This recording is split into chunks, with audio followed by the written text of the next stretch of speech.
Strongest warriors clash to ascend as next god. The story kicks off with a visibly frightened girl named Yuri, attempting to call her parents, but the number is either out of range or disconnected.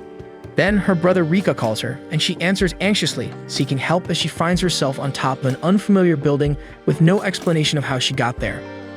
Rika mentions that his sister is in an alternate world but doesn't delve into details. Initially, he tries to calm the girl, praising her courage and composure. Soon he begins to analyze the situation, stating that this world is real, not an illusion. He has checked several buildings and all the staircases are blocked. In other words, there's no way down. Additionally, he couldn't find any elevators and all the buildings are connected by bridges. A woman in distress interrupts the conversation and a masked man wielding a baseball bat is behind her. Rika ensures his sister is safe and reveals that the masked individual's intent is not to kill, but to drive people to despair, making them jump off buildings. As he imparts this information, the pursued woman decides to jump and lands headfirst on the ground. Then Rika asks his sister to take cover because he will find her and save her. However, a giant man emerges and attacks her with a katana, but she manages to dodge. Since she dropped her phone, the man impales the device with his sword and tosses it from the building. The girl tries to escape across the bridge, contemplating whether all of this is in fact a dream, and if she were to jump from the height, she would simply wake up. However, she decides to press on. After crossing the bridge, the man catches up to her, but a police officer shoots the assailant, eliminating him. The officer and his partner, Mizushita, are investigating the masked situation and luckily come across Yuri. The officer who saved the girl approaches the balcony, commenting that even those masked individuals wouldn't survive a fall from that height. However, Mizushita shoves his partner off, eliminating him.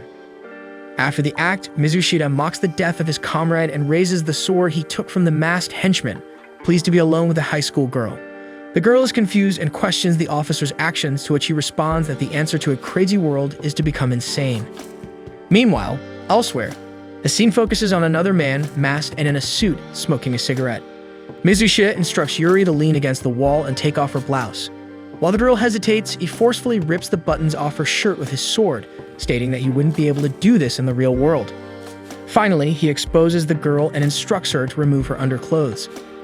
But just as Yuri starts undressing, the masked man in the suit shoots Mizushita with a long-distance rifle.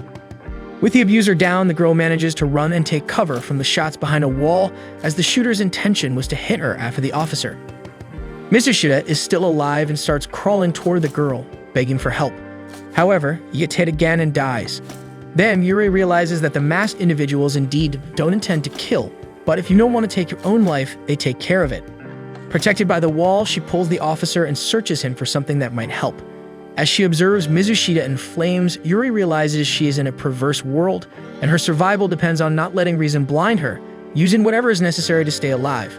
Thus, she runs away from the danger. On the other side, the sniper pulls out a photo from Yuri's brother's dedication and struggles to pronounce the girl's name, as if learning to speak like a child. Yuri advances and encounters another masked woman in the adjacent building.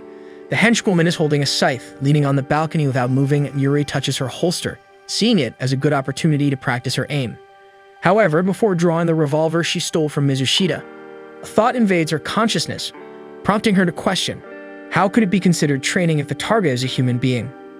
Either way, perhaps the masked ones aren't humans after all, or maybe Yuri is just losing her mind entirely. Lost in her reflections, she sees the masked woman calmly move away as if no one were threatening her with a weapon. She takes some distance and gains speed, then jumps from the building where she was until she lands next to Yuri. Without hesitation, the masked woman attacks Yuri and tears part of her skirt, making the protagonist regret not shooting earlier. To avoid being at a loss, she shoots at the henchwoman 3 times but misses all shots. That insane woman acted as if she wasn't being shot at, signaling no with her finger.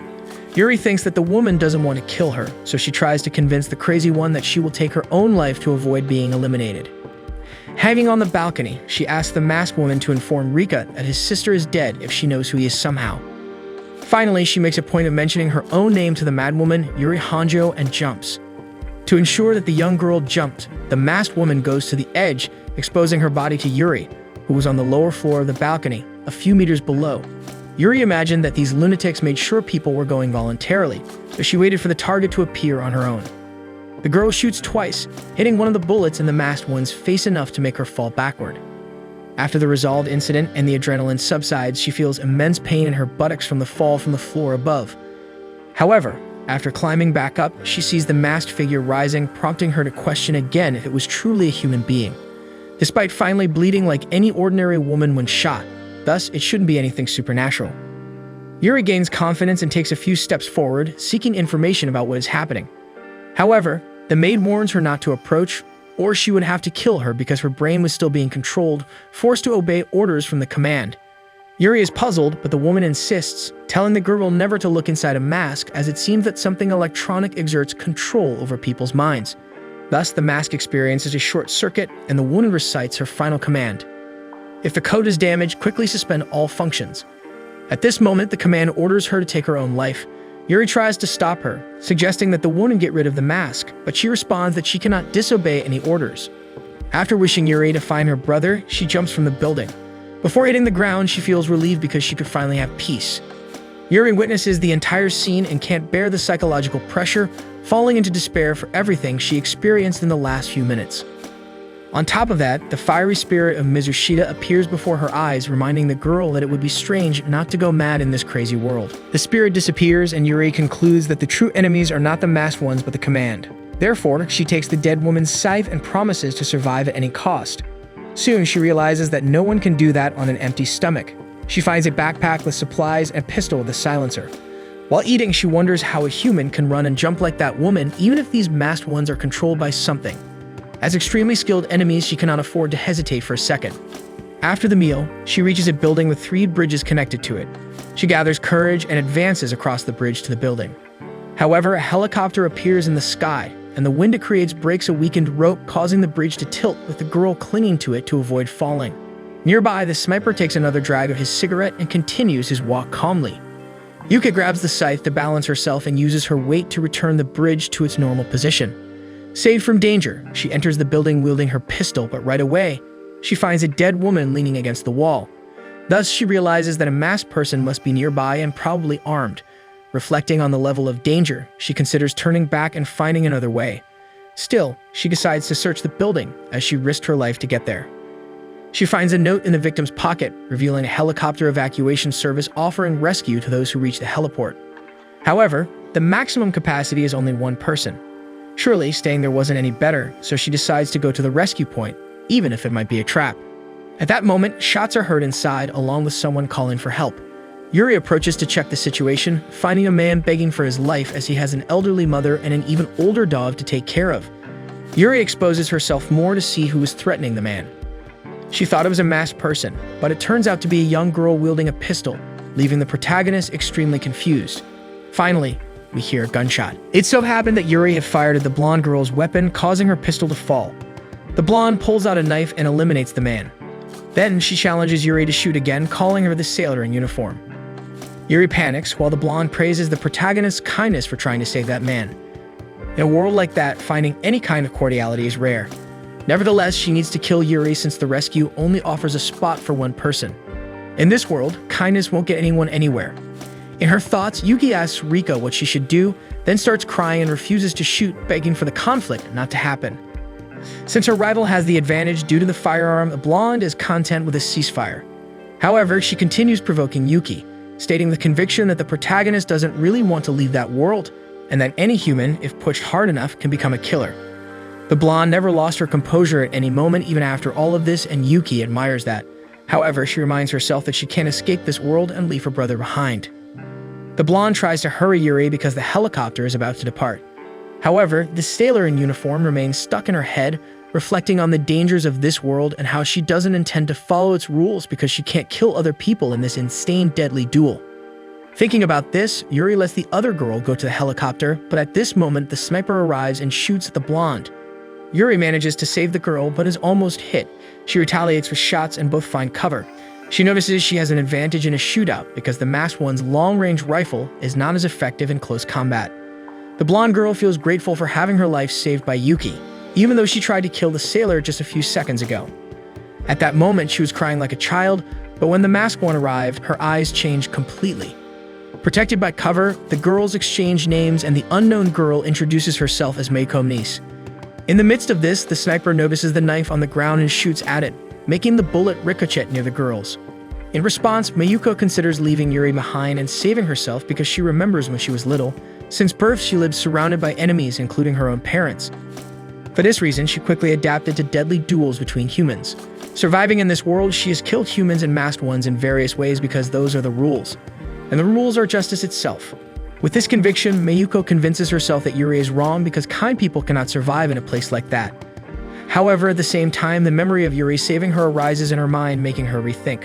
Thus, she calls Yuri to climb the stairs, and even though only one person can fit in the helicopter, she has a card up her sleeve, promising to use this card to help the protagonist.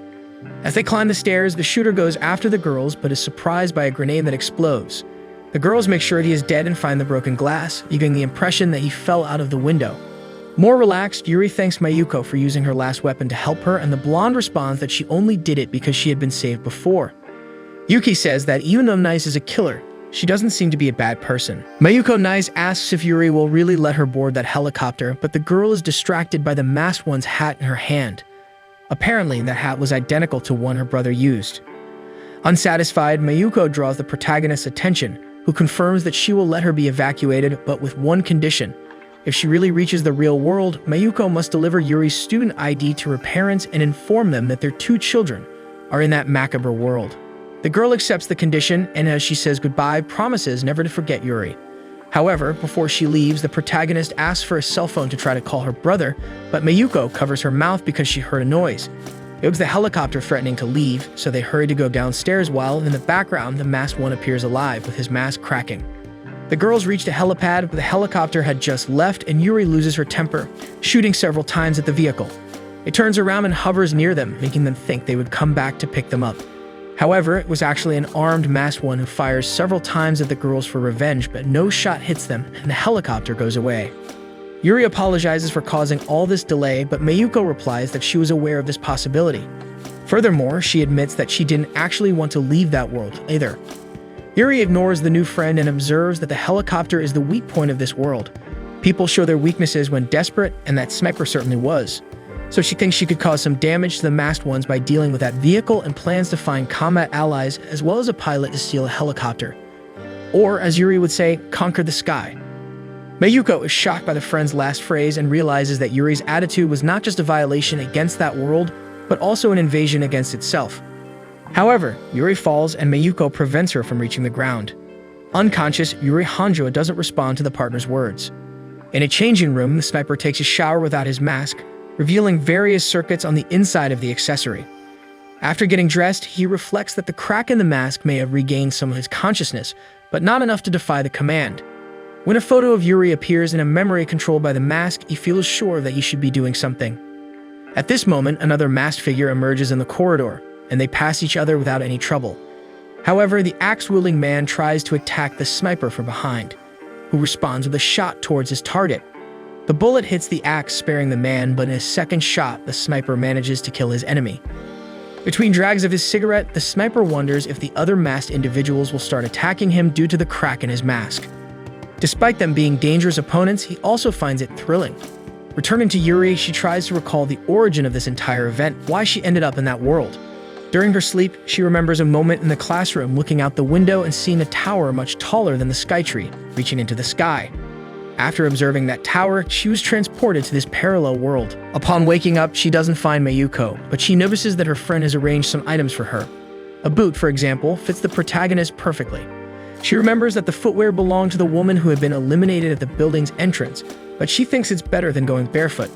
Since the pistol had disappeared, Yuri thinks her partner traded the weapon for the boot, and that feels dishonest, especially when they were becoming friends. Upon reflection, Yuri doesn't recall Mayuko ever saying they were friends and concludes that she is alone again. From the window, a masked person approaches and Yuri runs towards screams she hears in the vicinity. Mayuko comes out of the bathroom with the pistol at her waist, and upon realizing Yuri is missing, she understands she can't leave that girl alone for a second. Yuri freezes in the middle of the bridge, terrified by the absolute darkness surrounding everything beneath that world. Even remembering her almost fall a short time ago, she gathers the strength to continue towards her goal. Meanwhile, 3 masked individuals observe her from the doorway of a building, and one with claws, apparently the leader, orders one of them to go after the girl. The masked person approaches Yuri, but the darkness prevents her from seeing the site cut in the bridge, a trap set by the protagonist to make part of the bridge give way. The leader approaches the companion, who holds on to avoid falling, and Yuri thinks there is camaraderie among the masked individuals. However, the guy messes with the woman until she falls into the darkness. Yuri knows there's only one bullet left in her chamber, as 5 were spent on the maid. If she wants to eliminate that masked person, she has only one chance. She fires, but the revolver fails. As her brother had mentioned, police weapons aren't very reliable. She retreats until she's off the bridge but faces a wall and is cornered. The remaining 2 masked individuals reach the girl to kill her, but Mayuko appears just in time, apologizing to her friend in case she hits her. Since she doesn't know how to shoot, it's a possibility. Without ceremony, she fires multiple times at her opponents, and the masked leader uses his companion as a shield, who falls as the base gives way. When the pistol's ammunition runs out, the leader feels free to attack. The girl throws the weapon at the masked person, but misses, and he tears Mayuko's blouse with his claws. The masked person exudes confidence, but Yuri shoots 5 times at the man, finishing him off. As Mayuko also knew, the protagonist had kept an extra cartridge in her bag just in case, so the friend threw the gun to her when the lunatic attacked. As he was still breathing, they remove his mask. Even injured, he taunts the girl, saying he can see her underwear, but Mayuko kicks the man. Yuri asks what happens when you see the inside of a mask, and he replies that it's like being in a dream. You start obeying the command even if you don't want to, a brainwashing that prevents you from returning to normal. The man was about to explain the meaning behind the command, but the command itself eliminates him. After teamwork, the 2 team up, but Mayuko admits she might betray Yuri if things get tough. On the other hand, Yuri promises to try her best to prevent that from happening. Yuri tries to destroy the masks so no one else can use them, and succeeds after a few stomps. Meanwhile, Mayuko thinks she's never seen anyone as strong as Yuri before. Yuri tosses the mask remnants off the building and asks what time it is. Mayuko pulls out her phone to check, and the protagonist snatches it from her hand. Far away, the sniper looks at a photo of Yuri, dedicated to her brother. Vague memories suggest he's her brother, but that impression doesn't solidify in his controlled mind. Yuri calls Rika, who answers, making the girl cry with emotion. She reveals everything she's been through to her brother, including the helicopter plan. Rika praises his sister's resolve and informs her he found her location through helicopter and sun information. However, since he's far away, it will take him a while to arrive. Lastly, he surprises his sister by asking her to kill her partner, Mayuko Maze, because having a strange ally poses a life-threatening risk. Yuri initially refuses, but complies with her brother's request and shoots her friend in the eye. However, it was just her imagination. In reality, Yuri threatens to kill her brother instead of her partner if he keeps talking that way. As she refuses Meka's order, he abandons the rescue but asks to participate in the helicopter robbery. Since it lands on a different helipad every day instead of meeting, they should wait at different points. Yuri reflects that Rika only made that awful request to test her determination with a plan, so she comments that her brother has a rather perverse personality, and he apologizes, promising to make up for it. He says he'll tell her everything she needs to do regarding the plan later and hangs up. Yuri was going to return the phone but ends up hugging her friend. She's embarrassed because Hanjo, which is how she calls her friend, hasn't had a bath for a long time. The protagonist apologizes because she imagines something strange, and Makio becomes extremely embarrassed, perhaps imagining another thing. In a dark corridor full of masked individuals, the sniper wonders what to do with her. Meanwhile, Yuri and Mayuko are crossing a bridge, and the blonde doesn't understand how her companion could turn her back on a stranger. Coldness or innocence? Perhaps the girl only trusts her after all. The wind blows, lifting Yuri's skirt, so her friend realizes she'll have trouble protecting someone so careless. Therefore, Mayuko asks Hanjo to let her go ahead on the next bridge. In the vicinity of the parallel world, a man with a hammer watches a masked individual eat another. He comments on how disgusting it is, and the masked one advances towards him. When counterattacking with his sledgehammer, the man reveals that his sister, Yuri, always thought he was strong since childhood, but he says he's only truly strong in her presence. What made him seem weak was his name, Rika, a bland and feminine name. Back at the bridge, Yuri was explaining that Rika is written with characters from the words reason and fire. While Yuri praises her brother for being a good person, the man was mercilessly hammering the masked one's face. Rika analyzes that even breaking the mask leaves traces in the person's brain, preventing them from returning to normal. So he decided to kill all the masked ones. Under normal circumstances, he would never kill a human, but the situation calls for drastic measures. While reflecting on his situation, the memory of a strange individual in Rika's revolver's sight comes to mind. Thinking to himself, he assumes he's no longer the brother he used to be. At that moment, the sniper remembers what he should do. The goal is to find Rika again and settle the score with him. After eliminating the masked one, Yuri's brother meets two of his allies, Okihara and Takeda.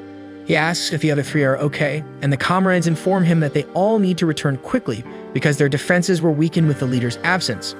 Rika thinks he didn't plan to have allies, but he can't leave his compassion aside. As they decide to return, a cannonball pierces Takeda's right eye, and they realize a masked one is throwing projectiles like baseballs. Of all the enemies Rika has encountered, this one is undoubtedly the strongest.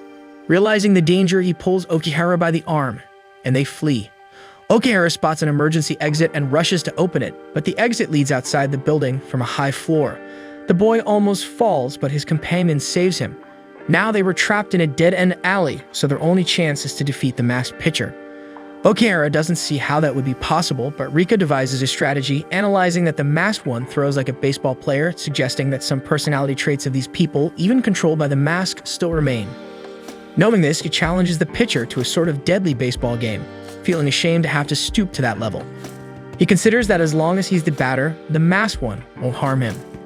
The enemy throws the first ball, but it goes straight through the exit door behind the boys.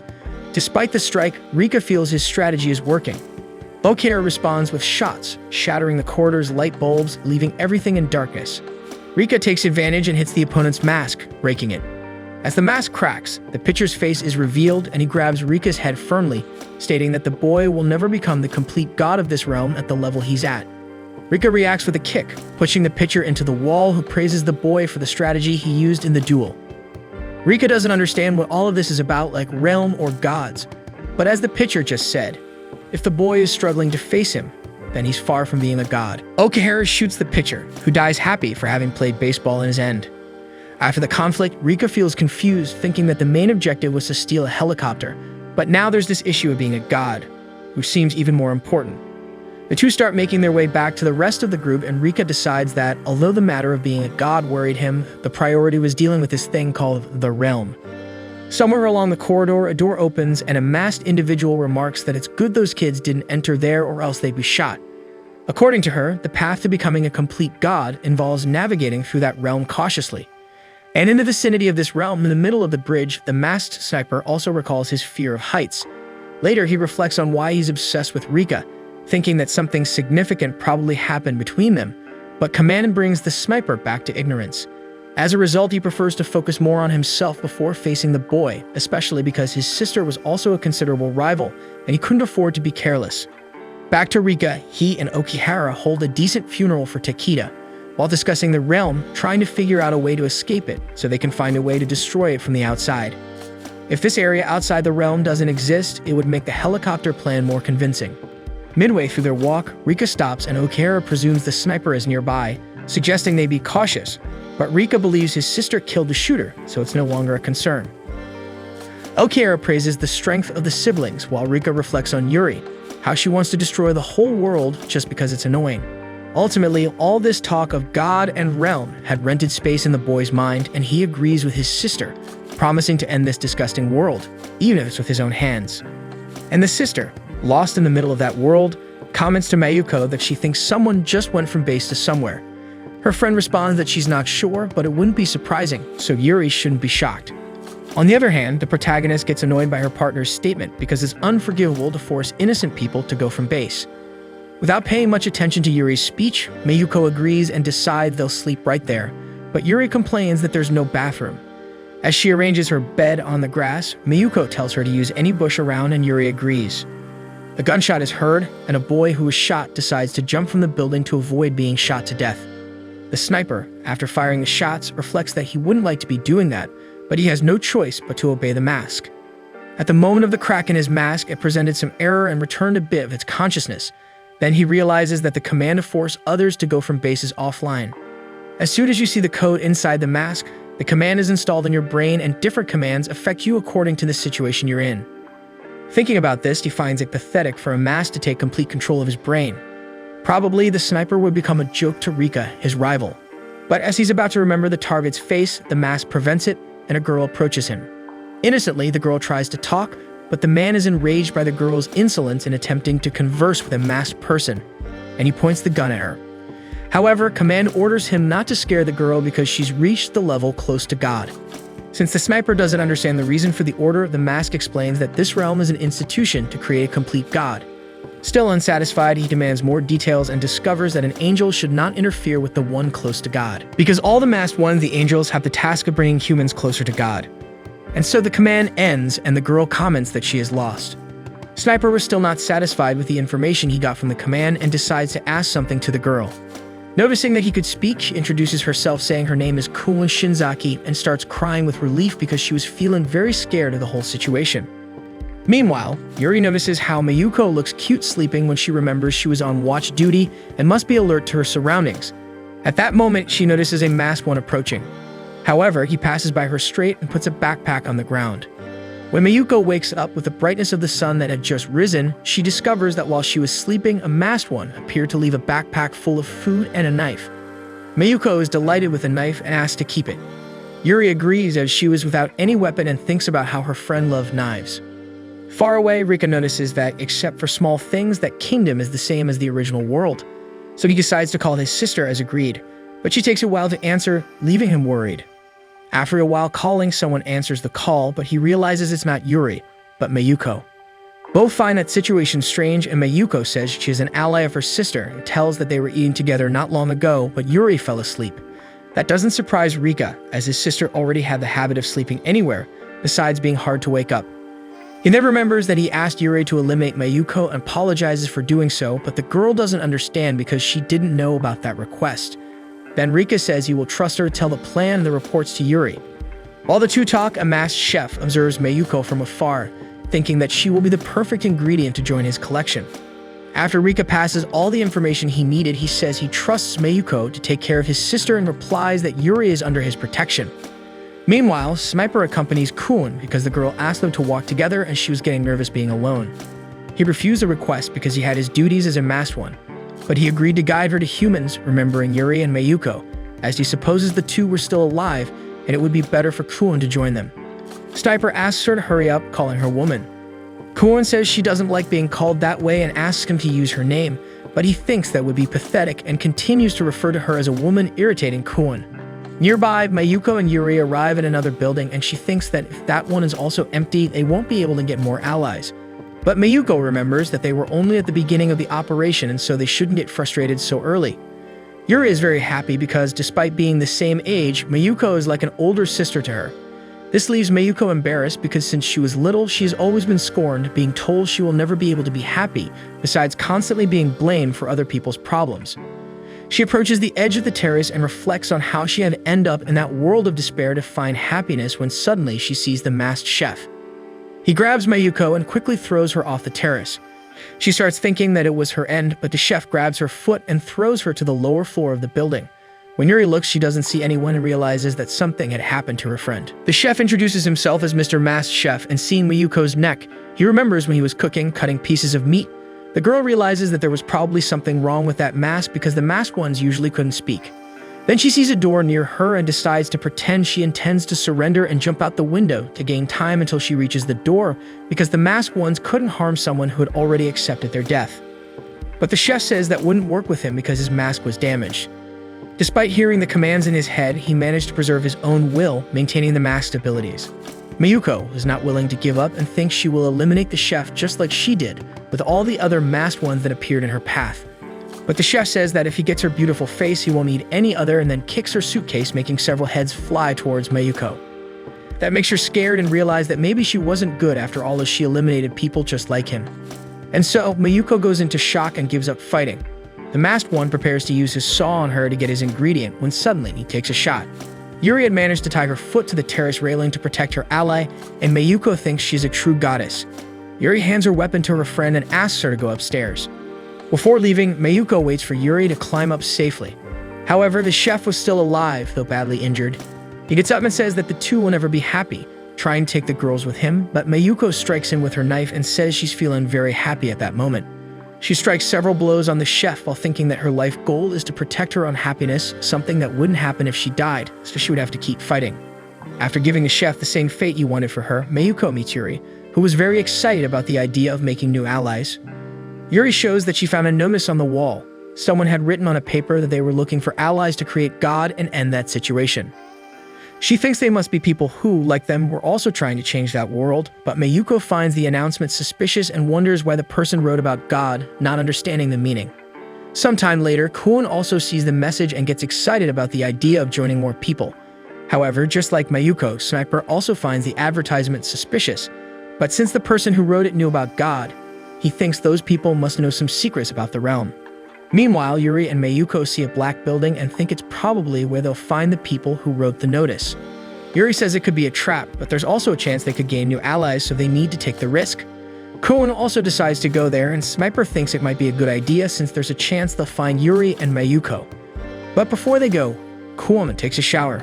To give Sniper something to do while he waits, the girl leaves her phone for him to look at the photos she took of that world. Sniper looks at them, thinking that despite being beautiful, taking photos in that realm showed Kuon had no worries. Suddenly, he's startled to see a message on the phone. Meanwhile, Yuri and Mayuko enter the black building and start following the path left by the people from the advertisement until they reach a room where they find someone. However, they realize it's a masked person. Suddenly, a man shocks Yuri, causing her to fall to the ground unable to move, and another man appears and grabs Mayuko. They've fallen into a trap. The masked man is actually wearing a mask covered with tape, only to serve as a distraction. Others appear, and the man begins to explain that the masks are a matter of luck. Meanwhile, Sniper reads the message on Kuon's phone, which tells about God's code, a special code that turns humans into something akin to God. The man explains to the girls that among the masks, there are special ones that have the power to transform the wearer into God and end that realm. That's why they lured other people to test the masks and find out if any of them had God's code. He prepares to put the mask on Yuri, and she thinks it's her end, but then a masked motorcyclist appears and eliminates the man holding Mayuko. Everyone gets ready to fight, but the motorcyclist quickly eliminates the men without any difficulty, and Mayuko realizes that he's the strongest masked person they've ever encountered. After only the two of them are left, Yuri prepares to shoot the motorcyclist, but she knows she doesn't stand a chance and tells Mayuko to run and tell Rika that she did her best. However, her ally refuses to leave her behind. Mayuko takes a mask from her backpack and puts it on to gain the abilities it possesses. Instantly, Mayuko starts acting like a masked person and laughs like a maniac. The motorcyclist asks the command if her mask is working, and he gets a positive response, saying without a doubt the girl has become an angel. Yuri remembers that she must eliminate all the masked people, but she can't bring herself to do it to her friend and decides to surrender. Mayuko runs towards her, and Yuri hopes for a quick end, but she attacks the motorcyclist, catching him by surprise. He survives the attack and tries to retaliate, but Mayuko swiftly dodges and the biker only hits his mask, destroying it, making everything happen just the way the girl planned.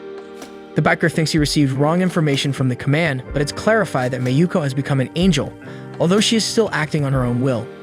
She was wearing the defective mask that belonged to the masked cook, who had revealed that with that mask, he gained angelic abilities and continued to act on his own desires.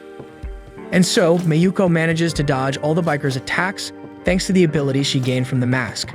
However, she remained at a disadvantage, but Yuri helps by holding the masked man's legs so Mayuko can win the fight. Later, they remove the mask from the biker. He comments that the two are lucky and that he had no knowledge about defective masks. The biker then asks the two to find a way to end that kingdom, those being his final words. Yuri then apologizes for doubting Mayuko. The girl understands, after all, she acted without explaining her plan, but she is glad that Yuri didn't shoot her anyway. However, Mayuko wonders to herself if she was really okay because there were still chances of some effect of the mask appearing. Suddenly, a man appears in the room, startling the two girls. Meanwhile, Sniper and Kuon climb the stairs of the same building, and she asks if they will split up if they really find the two girls. He agrees, and Kuon feels sad at the idea of separating from Sniper. Later, they reach the corridor leading to the room they were heading to, but upon seeing a man in the room, Sniper decides it's better for the two of them to hide. The man is called Tanabe and says he entered that kingdom 3 days ago, and that his goal is to eliminate everyone close to God. Mayuko then cuts the biker's axe with her knife, making her fighting capabilities clear, in case the man is thinking of attacking the two. He realizes those are the abilities of a masked person and asks if Yuri would be one close to God, someone capable of manipulating masked individuals. Sniper overhears the conversation and is surprised by this power. Tanabe asks for the two girls' help. He had 4 other allies who survived difficult times, making them like a family, but they encountered a guy named Kazuma who was close to God and ordered a masked girl named Ain to annihilate everyone, leaving only him as a survivor. Kazuma said he used to be a surgeon, but in that world, he wants to eliminate everyone who intends to end that kingdom, despite being able to control only one masked person at a time. He spared Tanabe's life so he could try to get revenge, and the man begs Yuri to help him confront Kazuma, thinking she's also close to God. She decides to enter the game and agrees to help to get information from Kazuma. After all, he seems to know how to end that world.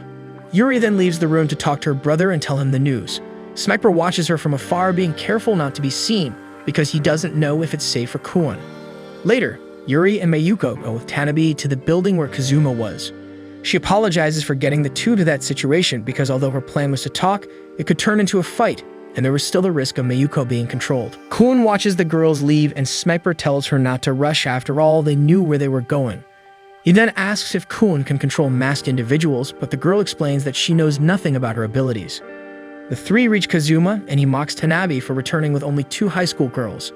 Yuri thinks of initiating a civilized conversation, but Tanabe starts cursing and explains that one of the girls is close to God and the other has the abilities of a masked person, and that together, the 3 of them will avenge his family.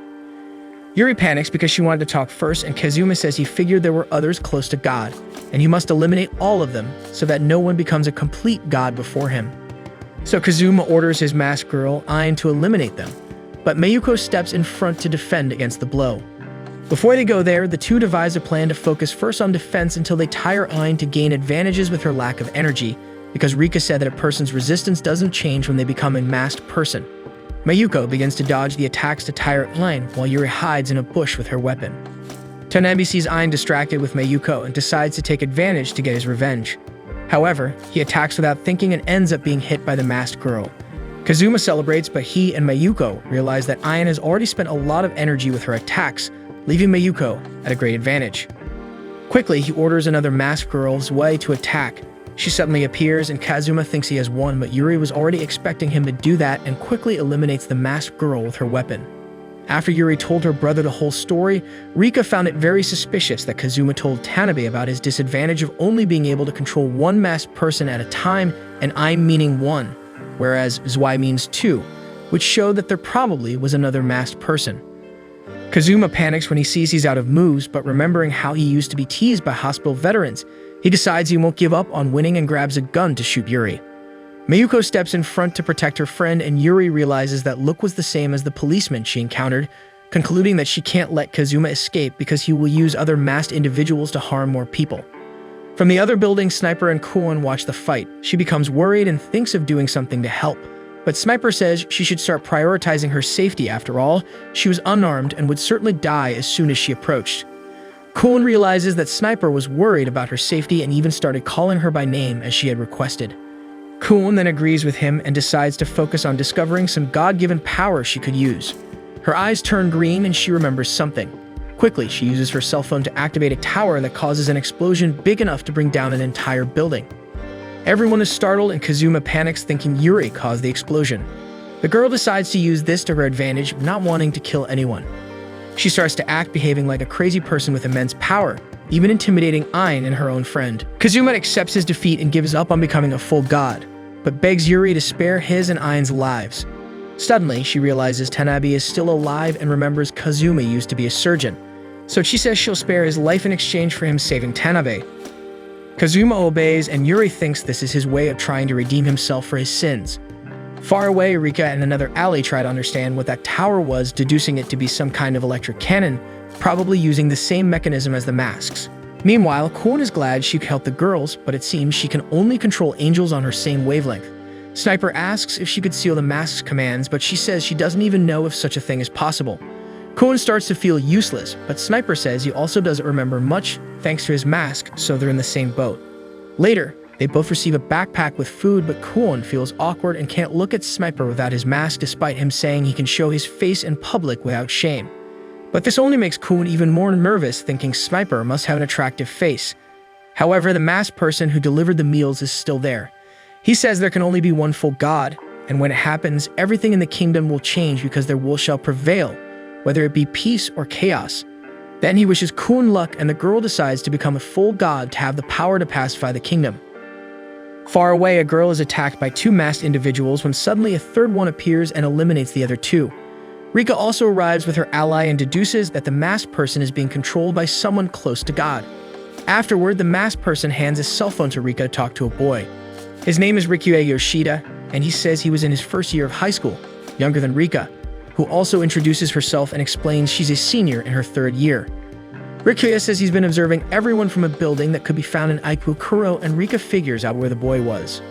He then decides to trust that Rikuya is a good person and asks how he became someone close to God. The boy reciprocates the trust, explaining that he woke up in the apartment with a white box inside of which was a mask without a mouth. He says as soon as he looked at the mask's code, it installed a bunch of things into his brain and then destroyed itself, turning him into someone close to God.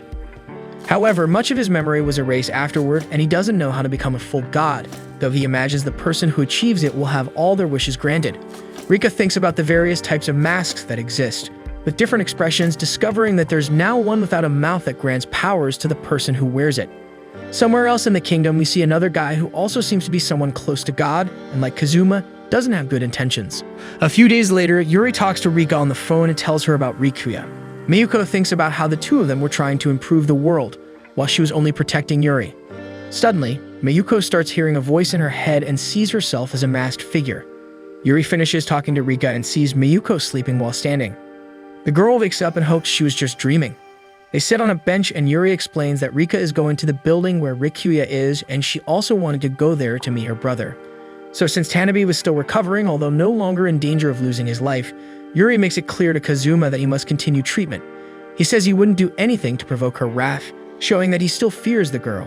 Suddenly, Ein starts sneezing and takes off his mask to wipe his nose. Later, Mayuko and Yuri start heading towards Rika, and she comments on how Ein removed his mask easily. Mayuko explains that it's allowed to remove it for a short time if the mask allows, but she finds it strange to know this information. Suddenly, the two hear a scream and rush across the bridge towards the noise, but on the way, Mayuko starts seeing a distant masked version of herself and freezes in fear, almost falling. Yuri grabs her friend and says they could go back if needed, but Mayuko pretends to be fine and doesn't tell Yuri, determined to endure the situation and stay in control, at least until they meet Rika. They arrive at the building, entering a huge library full of blind spots. There, they find a masked person carrying a body and a baseball bat. Mayuko rushes to fight him, while Yuri stays back with her gun. She dodges an attack from the masked person and realizes he's a strong opponent. However, Mayuko thinks she can defeat any enemy with her skills and decides to disarm her opponent, moving closer to him. But the masked person dodges her attack and hits her with his bat, sending her flying. Yuri starts shooting, but the masked person manages to escape and hide between the two, preventing her from getting close to her friend, although she's relieved that Mayuko is still alive. Suddenly, someone shoots at a fire system in the library and the bullet hits and injures the masked person. Yuri recognizes Sniper's shooting style and is surprised to find out he's still alive. She fires her weapon as she approaches Mayuko, and the girl regains consciousness, realizing that the current enemy is Sniper. Meanwhile, he signals for Kuon to take cover. Later, the two flee to the stairs, and Sniper regrets not being able to explain the situation because he didn't intend to attack, but to join them. However, now they must be more careful because the two knew he was alive and could have more explosives. Sniper mentions he has his reasons for going after Yuri, and Kuon asks why, but he refuses to answer, leaving the girl irritated as she always answered everything he wanted. Sniper then agrees to tell Kuon everything. In his earliest memory, he was already a masked person looking to scare someone and found Rika, who acted as if she already knew him, surprised to see he was a masked person. At the time, his mask had no crack, and he only obeyed the command, trying to bring Rika to despair.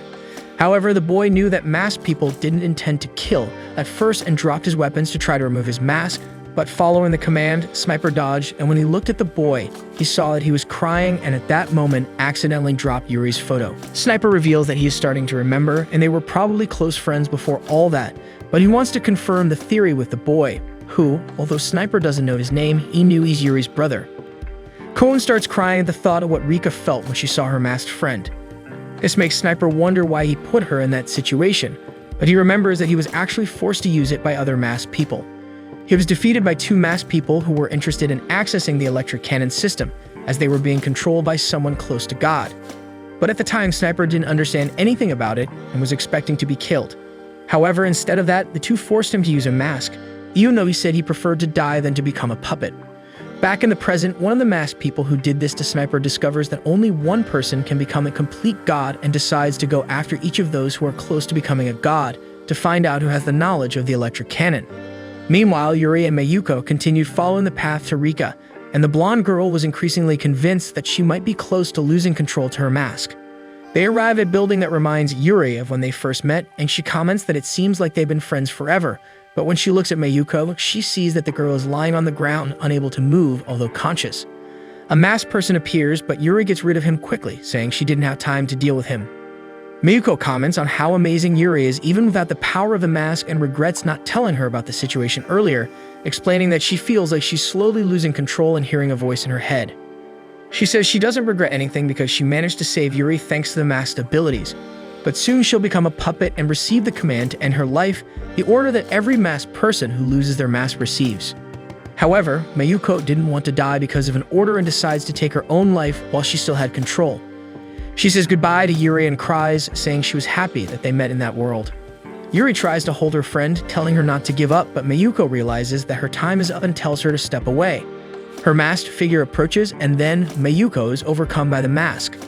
She pushes Yuri away and receives the command to eliminate her, as Yuri is not someone who would be willing to jump from the building. But her love for her friend makes Mayuko regain consciousness. The mask continues to give various commands, but as she doesn't follow any of them, the program goes into hibernation mode, putting her to sleep.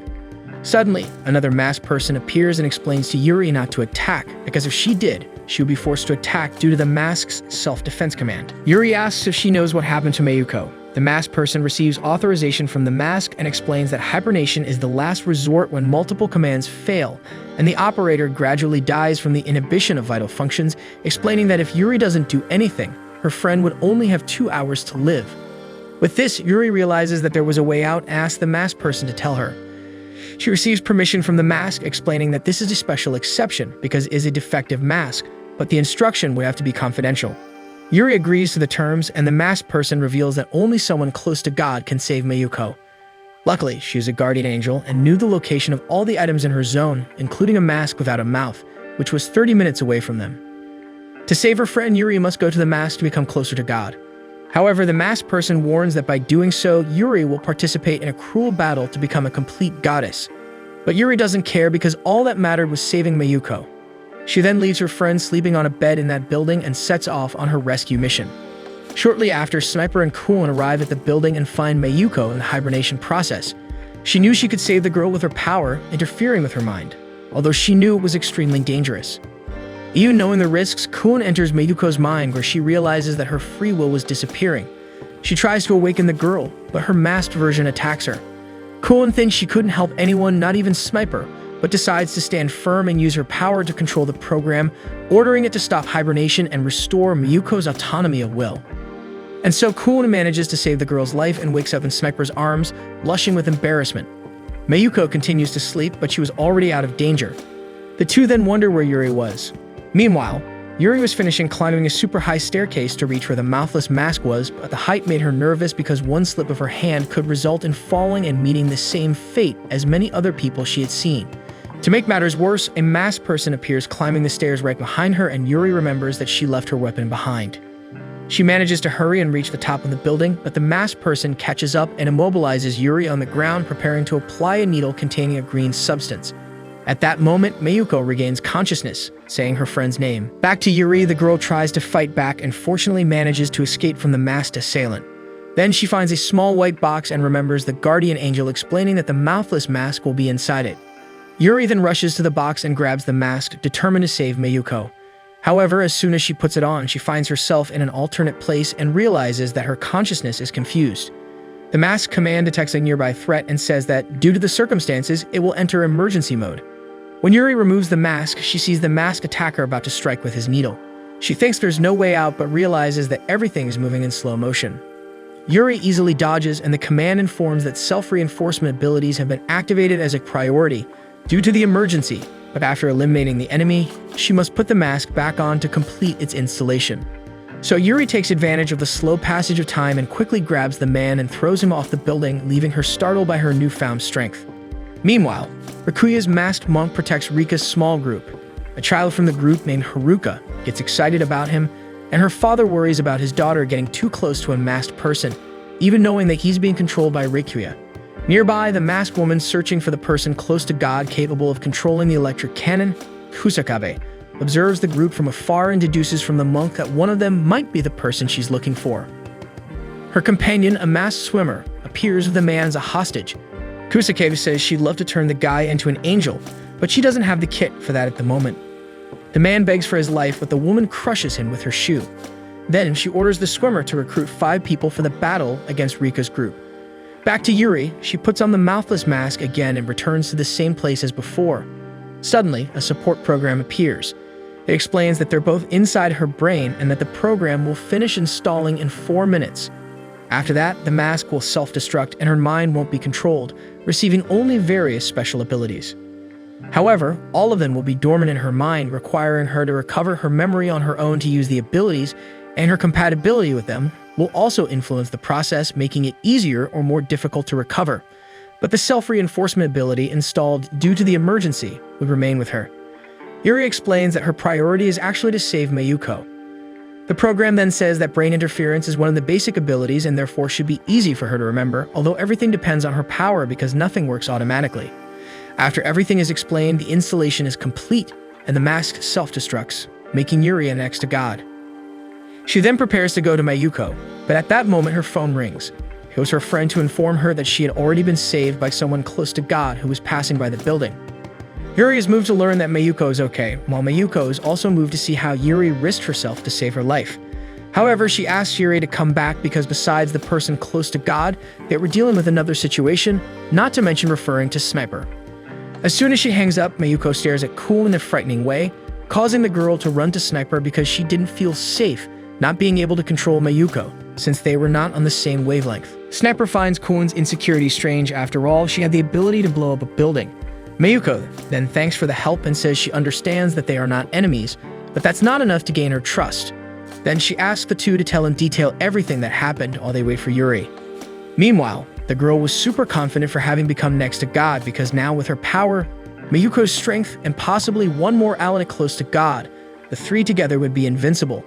Imagining that the new ally is a super strong man, quite the opposite of what Kuhn is. Later, Yuri decides to take advantage of being in a super tall building to locate her brother, and after searching for a bit, she manages to find the building he described to her. Rika had just arrived at the neighboring building of Rikuya and finally meets him in person, concluding that he is indeed a nice guy and a great ally, considering he's next to God, and Rikuya is moved by the trust Rika and the others had in coming to him. However, Kusake continued to watch the group from afar while the swimmer and 5 others were about to attack them all. A tennis player starts by throwing tear gas at them. Rika notices the attack and warns everyone to hold their breath because although the gas wasn't lethal, it made movement difficult, burned the skin, and blurred vision. Then the next step was for them to eliminate the monk who was protecting the group. A masked halberdier is assigned this task because he can attack from a long distance, staying out of the gas reach. However, as soon as he tries to attack, Rika stops him. He tells his friends to flee to the other building because they were being attacked by a masked person, and explains that he will try to buy time, but everyone must go quickly. Haruka's father is the first to start crossing the bridge with his daughter because she is his priority. Haruka asks them to go back and help Rika when suddenly a masked person passes by them, heading to the rest of the group. The halberdier attacks Rika and he manages to protect himself using the handle of his weapon, but with the halberdier's strength, the handle breaks, leaving Rika defenseless and only with the strength of his hand. Meanwhile, Sniper finishes explaining everything he remembers to Mayuko. She suggests he call Rika since Sniper really wanted to confirm if they were indeed friends. However, he doesn't see the need because as long as they both stay alive, they'll eventually meet. But Rika was already bleeding, with the masked halberdier's weapon hitting his head, and he starts feeling dizzy and seeing blurry because of the bleeding and the effect of the gas. Suddenly, someone strikes the masked halberdier, and Rika sees that it was an aristocrat sent by Rikuya, the same masked figure who passed Haruka and her father on the bridge. Then, Rika notices that besides the aristocrat, Rikuya also sent a grocery worker to help the group. Everyone thinks that now, with 3 masked allies to help, they could assume they were safe. However, the enemy close to the god who was attacking them doesn't give up on the ambush and scolds Kusakabe over the phone for underestimating the group. She then alerts the rest that it's time for the 3 support masked individuals to attack: a uniformed woman, Endo, a wooden sword master, Okuto, and lastly, a masked driller. Rikuya sees the 3 from afar and worries about the number of angels the enemy can control. The group prepares to fight, but Rika is so weak that she ends up fainting and begins to see her sister when she was little. The girl from the group, Sato, goes to help him while the other 2 shoot to cover the 3 masked individuals from Rikuya who were facing the opponents. The monk manages to eliminate the driller masked one, while the aristocrat hits Endo, who before dying says that if everyone obeys the person close to God she follows orders from, they will be happy. Then the grocery worker eliminates Bokuto, the last of the adversary masked ones. However, at this moment the swimmer appears and goes to Sato and Rika. The girl is terrified, but the monk goes to them to attack the swimmer. However, his opponent manages to counterattack and destroy the monk's mask. With this, the man regains some of his control and manages to hold the swimmer, telling Sato to take the opportunity to escape. But the swimmer easily eliminates the monk, making the girl scream. Then he carries Rika and flees with the unconscious boy, acting so quickly that no one from the group can stop him. Their plan was to kidnap Rika to gather information from the group, but Kusaka wonders if he was really worth all that effort. However, this shocks her mask as she questions an order from her close to God. Quickly, Kusaka changes her stance and says she would do anything for him. Meanwhile, Rikuta feels incapable for not being able to protect his friend. After the shock of the group, they call Yuri to tell her what happened to her brother. She listens to everything and smashes her phone upon discovering that Rika had been kidnapped. She regrets having come so close in her attempt to save Rika and failing. But as her sole objective remains this, she has no choice but to go after her brother. In the surroundings, Koen hears female screams nearby while Mayuko tries to call Yuri, but without success. Imagining she's in danger, Mayuko rushes out of the room and goes in search of her partner. On the way, she blames herself for not going after Hanjo and philosophizes that taking the power from the mask made her forget how terrifying this world is. At the end of the bridge she was crossing, Mayuko feels lost and doesn't know which way to go, until it all adds up to the psychological pressure she's been under and the girl panics, screaming Yuri Hanjo's name. Somewhere nearby, Yuri thinks she heard someone calling her, but as she is trapped in her thoughts, she replies that she doesn't have time for that because she needs to see her dear brother. Until an image of Mayuko lying down appears in her head and she shouts back for her friend. She hears the shout and discovers from which direction it came. However, while running after Yuri, a masked figure with an explosive launcher fires at her, but before the explosive reaches its target, the sniper shoots at the enemy explosive, blowing it up in the air. Finally, the sniper wonders how the hell these guys get weapons like that. Before the grenadier could fire again, the sniper shoots at the enemy, but another masked person deflects the bullet with his dagger. With an impatient tone of voice, he says he came to see who the idiot was who wouldn't stop talking loudly and asserts that he would do anything for that person. The sniper, listening to the conversation from afar, associates that person with the duo who put the mask on him and considers all these enemies to be allies. On the rooftop, the dagger-wielding mask analyzes that it will be easy to hold the opponents if the rifle is their only weapon. So he orders the grenadier to fire at the schoolgirl again. He thinks that if she is close to God, they should interrogate her about the cannon, but as he is lazy, he decided to just kill them all. The grenadier aims his launcher at the targets and the sniper prepares to retaliate against the grenades. Hidden just behind, Koen decides she has no choice but to use the cannon now, even if they discover she has the power to control it. But before any combatant takes the first step, Yuri appears and shoots at the grenadier, knocking him down, and Mayuko is amazed at the speed at which Hanjo arrived at the fight, having heard her voice from far away. Then the protagonist pulls out another pistol from her bag, this time the one she couldn't carry because it was too heavy. Mayuko questions her companion about it, and she replies that there's no need to worry because now she's Super Yuri. Back on the rooftop, the dagger-wielding mask orders the grenadier to get up and kill all the enemies, but soon gets lost in a reflection on how only bad things happen to him. However, that person said that if they kill all the noisy ones, nothing else will be bad.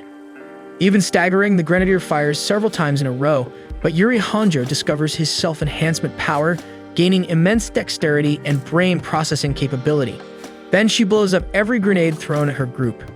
Wide-eyed, Mayuko doesn't understand how her friend managed to do that, but Koen has no doubts Yuri Hanjo has become close to God. Still inside her mind, Yuri apologizes to her brother for not being able to save him immediately because she needs to prioritize her precious friends now. She knows Rika will understand, and she promises to never give up on the two of them defeating this world alongside Mayuko. Without wasting time, the sniper shoots the grenadier, and as soon as Yuri realizes who had fired, she panics, but her friend calms her down and explains that that masked person is now an ally. The sniper loses visual contact with the dagger-wielding mask as he lies down to avoid death. On the ground and frightened, he knows that Kusaka, the witch, will laugh at him too much if she sees him like this, so he decides to react, torn between fighting and fleeing. Finally, he chooses to report what happened and asks for permission because provoking that person's wrath is much worse than dying. So he calls that person and a man answers. Just as the dagger was about to explain his situation, the sniper had climbed a few floors to have a clear shot, and another hit eliminates the enemy. The sniper returns to safety and, frightened, no longer knows if it would have been better to stay down there shooting at the grenades. He composes himself and goes after the dagger's cell phone to find out what that call was about. Downstairs, Yuri understands that the sniper is an ally, but still feels afraid of him because if she loses her powers for some reason, maybe the two of them won't be a match for him. Mayuko questions what happened for Yuri to gain this power, and her friend hugs Mayuko and confesses that she put on a mouthless mask. Certain that this will solve all the problems, Yuri squeezes her companion tighter and tighter until she can't breathe properly. Before something worse happens, Kuon approaches and introduces herself, and Hanjo shakes the hand of her new comrade for saving Mayuko. With the handshake, Kuon was sure that Yuri was also close to God. Furthermore, she needed to pass on a message from the sniper. First, there was a long battle, so everyone must leave immediately. Secondly, as Yuri has not yet developed the ability to not be attacked by the mask, then it's better for the sniper to stay away from her for now. As Kuon was passing on the messages, we see that the sniper was controlling every word the girl said, but from a distance where he couldn't be seen. Yuri is impressed by the masked level of awareness and asks how his memories are. Kuon replies that he's still not sure about them, but since she can develop powers like close to God, maybe she can save him. Intimidatingly, Yuri approaches Kuon and asserts that her goal is to peacefully end this kingdom and she will wield her power to do so. Then she asks the other girl what her objective is. Kuon replies that she wants the same thing but also wishes to save someone precious to her. Feeling connected by their shared goal, the two strengthen their bonds. Jealous, Mayuko interrupts the conversation, trying to hurry the group along. Meanwhile, somewhere far away, Rika asks the swimmer if he knows how old he is, but the masked one shakes his head no. Then they arrive at a building that serves as his commander's headquarters. After climbing several floors, a god's proximate named Mamoru Aikawa, along with his masked servant, awaits them in a room. They exchange introductions, but Mamoru starts laughing at Rika's name, leaving Hanjo irritated. During a coffee break, Rika discovers that Mamoru's objective is to dominate the weaker ones so that the world achieves peace. While he elaborates on his speech about becoming the complete god of this kingdom, having the power to shake the destinies of everyone who lives there, Rika privately thinks it's all nonsense because Mamoru is just a small fish wanting to play god. Thus, he plans the kidnapper's death in his head, trying to find a good moment to strike. However, Mamoru explains that he brought Hanjo there because he finds him an extraordinary figure and invites him to cooperate with his plans. Rika asks for time to think about the proposal and praises Mamoru's worldview, attempting to lower his guard. The strategy proves unsuccessful as a masked one leaves Rika defenseless, showing that Mamoru Aikawa, the Master Ai, was the one in charge there. Surrendered, Hanjo asks how many masked ones Mamoru can control at once, and he responds 30, but thanks to Rika and his group, that number has decreased slightly. After coffee, Rika is invited to the rooftop, and during the ascent, Mamoru explains that God does not exist in the real world, so this system was summoned to create one. God will be crowned among the summoned humans, and with this power, the world will follow the right path. During the explanation, Rika coldly analyzes his surroundings, trying to devise a reaction strategy, but as he is unarmed, he decides to wait. Arriving on the rooftop, Master A presents his plan to use a helicopter to reach the cannon tower because he discovered that he needs to be there to become the complete god. In the midst of this, Rika remembers that Yuri's plan was to steal a helicopter, and he realizes that it was indeed important. Admiring his own conviction, Mamoru talks about how the difficulties of this world are the test to find the true complete god and declares that the helicopter is not the only secret to becoming a complete god, while he ponders his next steps, trying to figure out how to land at the tower. Meanwhile, Rika acknowledges in his thoughts how aware that Guy is of what he's doing and evaluates that Yoshida will have trouble finding loopholes against him. However, Mamoru is unaware of Yuri and Mayuko, which could become a surprise element. Rika gets annoyed for relying on his younger sister, but he knows it's the only way. At that same time, his sister was discussing with her companions about the masked swimmer, and Kuon was about to ask if Rika and the sniper were friends in the real world. But before she could, a helicopter flies over them. Yuri believes she has enough power to capture it, but the helicopter moves away and lands on Mamoru's helipad, with the furious masked one inside that Yuri had mentioned. Some subordinates board it, and the vehicle departs. Along with Rika, Mamoru reflects that the guardian angels are his biggest obstacle to becoming a complete god, since these angels know the actions and locations of those proximates of God and are trying to prevent the kingdom's end. Far away, the masked rifleman observes that there must be several gods' proximates where the helicopter landed and wonders if Yuri will face her in a duel. He has also become one of them. On the terrace, Rika asks if the guardian angels avoid God's proximates so that the helicopter isn't stolen, but Mamoru replies that supposedly they exist to prevent the birth of God and protect the kingdom.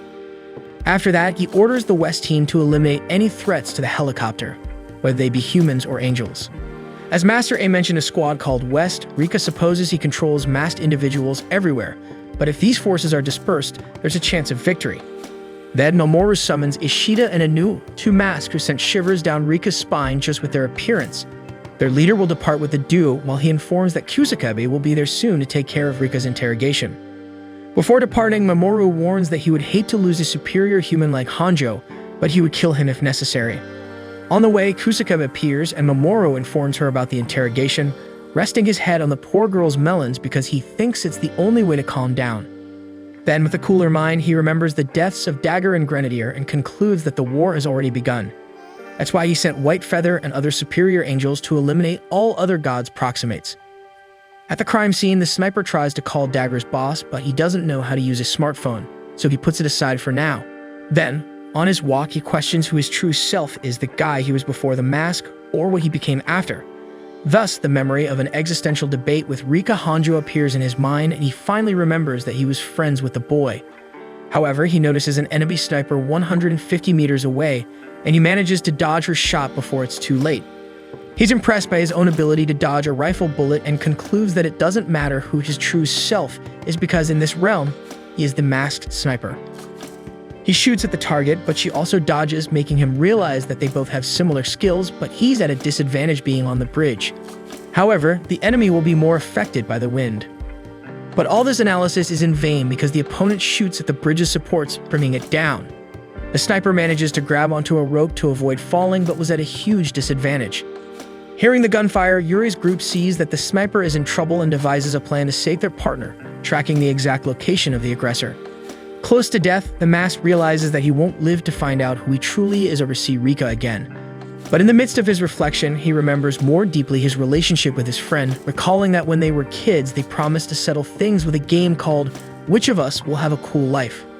That's why the sniper challenges the enemy to shoot because he refuses to beg for his life.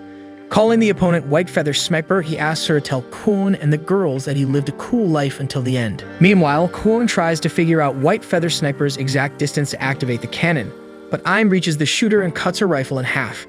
However, White Feather shows unarmed skill, kicking Aim hard, making Yuri remember that the girl gets tired easily and fears for her life. White Feather is confident she will emerge victorious, but a rifle shot grazes her hair and she realizes the sniper is back in the fight, making her run for her life. Interestingly, after White Feather flees, the sniper comments that it's not necessary to shoot an unarmed fugitive, showing that he spared the enemy. Thus, he lights a cigarette and finally notices how terrifying everything he went through on the collapsed bridge was. On the terrace, Kazuma arrives to see how Ain was doing, and the girl stomps her feet, asking for praise for her performance on the mission. Then he asks her where the human who was attacked is, and Ain points to the sniper, making Kazuma discover that he was another angel and that perhaps Yuri controls him. Then Ain points again, this time to a meeting point, where Yuzuki and Tanabe were. Arriving there, Kazuma summons the group for a meeting with Yuri Hanjo, and the two are excited about the idea because one of them still wants to avenge his family, while the child always wanted to meet Hanjo. Back to the sniper, he continues to deal with his existential crisis, as well as suffering from a hypothetical death of Kuon that he created in his head. And his enemy White Feather is on a call with Master Ai, and the leader is disappointed with his subordinate for not being able to eliminate any targets. Despite that, he considers it good to know that the gods' proximates on the east side are connected. Therefore, he instructs White Feather to call again when she has obtained another weapon. With the sound of energy charging, Mamoru discovers that some enemy to the east has the power to activate the cannon, and his butler, Kojima, considers this provocation as an act of war.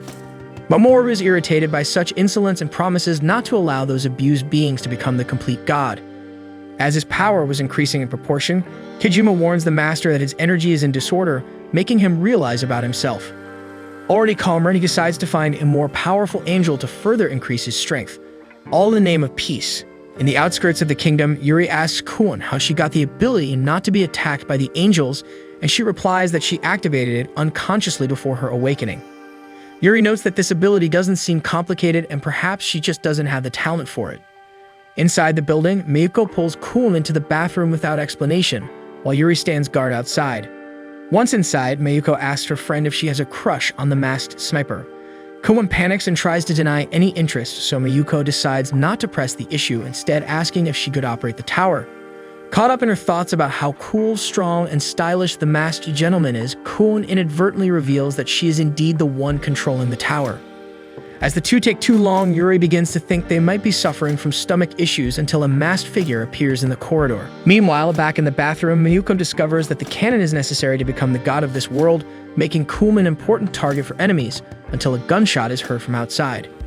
They both rush out to check and see Hanjo being thrown away.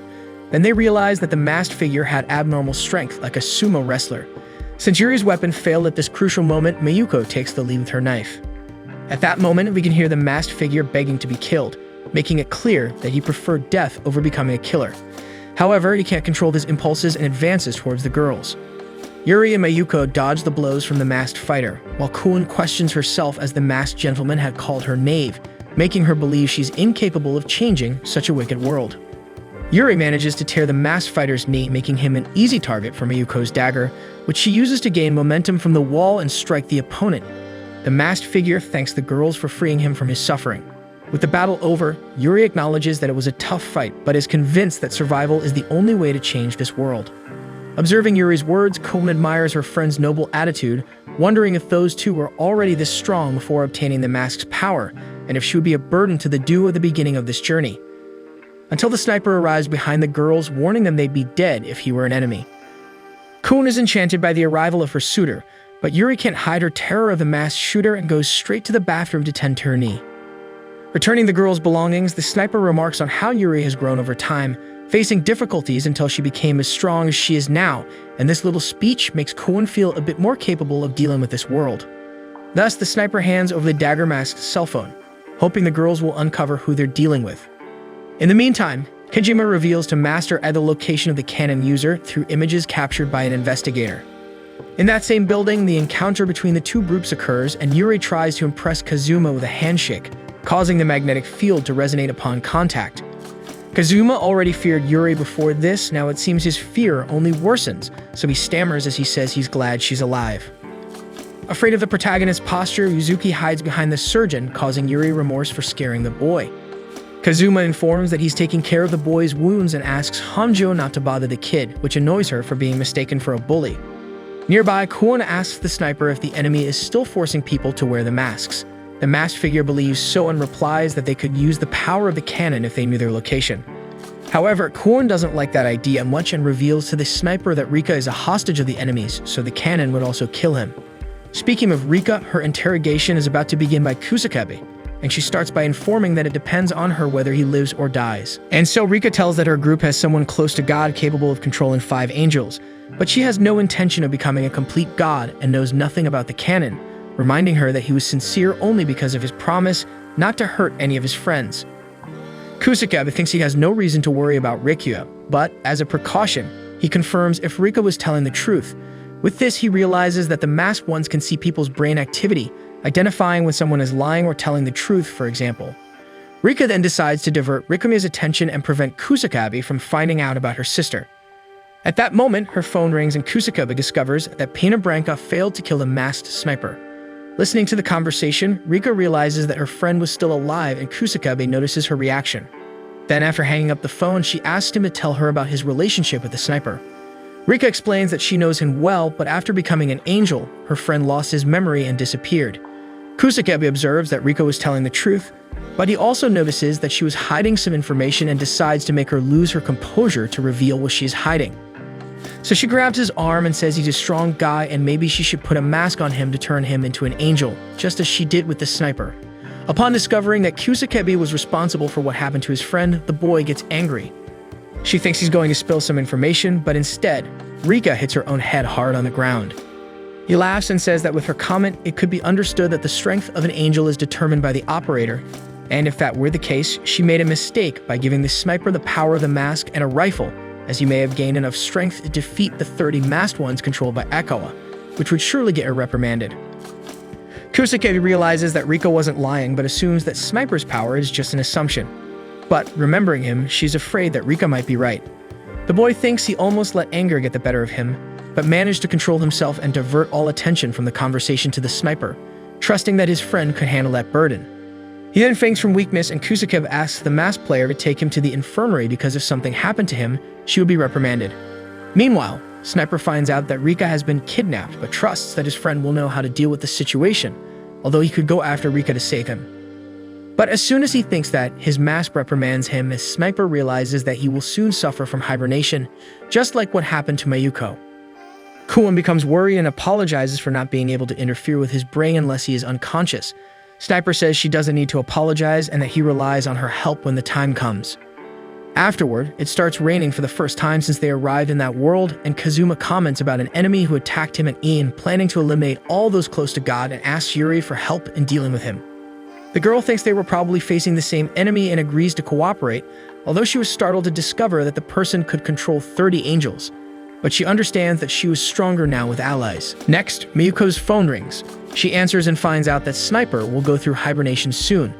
The girl explains the situation to Yuri, and she asks, threateningly, for Kazuma to stand guard because the two of them would have to go upstairs. After they move away, he comments to Yuzuki how scary Yuri is, but the boy says she doesn't seem like a bad person and reminds him a bit of his mother. Upstairs, Koen explains that Sniper is still conscious and asks to speak alone with Yuri. She then enters a Japanese-style room to talk to him, although she was still a bit apprehensive. Yuri begins by apologizing for being rude and avoiding him even after he became an ally. Sniper responds that she and Kuon worry about trivial things and says that formality doesn't suit her, making the girl realize Sniper's resemblance to her brother. He then hands her the photo he had of her and explains that Rika was his friend, being the only thing he could remember, but he hoped she could help him in some way. Meanwhile, Rikuya talks to one of his angels on the phone and passes on the information to the others. A helicopter landed near him, and although it wasn't clear if Rika was there or not, it's worth investigating after dark to make it harder for the enemy to see them approaching. Back to Yuri, she tells Sniper that they are also with Rikuya's group, while taking the opportunity to make tea with Set. She found inside the room, and Sniper observes that either she is as calm as Kuon or has the same curiosity as Rika. Then she hands a cup to Sniper. He takes off his mask to drink the tea and tells Yuri to see his face because maybe she could recognize him. The girl approaches and is impressed at how Sniper is a handsome guy, but says she unfortunately doesn't know him because otherwise she would remember the scar near his left eye. However, when he puts on his mask and hat, Yuri remembers that her brother also wore one and that he said someone he respected had a similar hat. Sniper tries to remember something, but that activates his mask again, and he realizes that hibernation was near. So he hurries and explains that he left an enemy's cell phone with Kuon, probably the key for them to locate him, but asks her to prioritize her own safety over the world if things get ugly because he's sure Rika would say the same.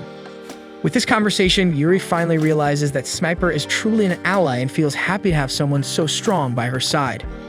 Later, she takes the enemy's cell phone with Kuon, as well as Mayuko's cell phone so she can talk to Rikuya, since she broke her own device. Then Kuon and Mayuko enter the room to save Sniper, while Yuri thinks everyone needs to be prepared for when the enemy arrives. Meanwhile, a masked investigator receives a mission from Aikawa to find out if there's another player stronger than Sniper. Back to Sniper. After he enters hibernation mode, Kuon and Mayuko are transported elsewhere. Mayuko's mask program appears to offer support and explains that the two are inside Sniper's consciousness, in a dream, although it doesn't know where his mask program is. Mayuko worries because Sniper doesn't have much time, but Kuon can sense his presence with her power and guides them to a younger version of him, as that dream is part of his past, even though he recognizes them both. Kuon becomes shy and hides behind Mayuko, deciding not to look at Sniper's face. She then guides them to his mask program, which is casually chatting with Rika, who is also in her younger version. The boy calls Sniper Yu, and he realizes that before, Rika had called him Makoto, which makes him wonder if his name could be Yu Makoto. Next, Kuon approaches and uses her God-given power to command Sniper's mask program to return his consciousness. Mayuko considers helping, but her program advises her not to do anything because Kuon's feelings were even stronger than when she cured her from hibernation, as the girl was much closer to becoming a complete god. And so Kuon manages to free Sniper from the commands of despair and killing people, but sadly she couldn't rid him of the command to take his own life, so it would be safer for him to continue using his mask. Moreover, it would take even longer for him to regain his memory. Nevertheless, Sniper thanks her for her help. Suddenly, Kuon collapses to the ground, realizing she has reached her limit and asks them to leave soon. Rika realizes her friend is leaving and starts crying, which makes Sniper feel a bit guilty. Meanwhile, Tanabe finishes fixing Yuri's rifle. He understood a bit about weapons due to his work in machine industries. Yuzuki also shows some understanding of the subject because of the games he used to play. Suddenly, they hear girls cry for help. Without hesitation, Yuri decides to go help and asks the others to be careful and protect the building. She runs towards the cry, passing by the masked investigator, but when she finally arrives in the room where the girl was, she realizes she's too late, as the girl had already been killed by 4 masked individuals. After a while, Yuri composes herself and confronts them, but the 4 hide behind a shield and use a dance step to make it difficult for Yuri to hit them. She decides to use her powers to avenge the girl's death. First, Yuri uses her strength to knock down the masked individual with the shield, managing to eliminate him and another easily.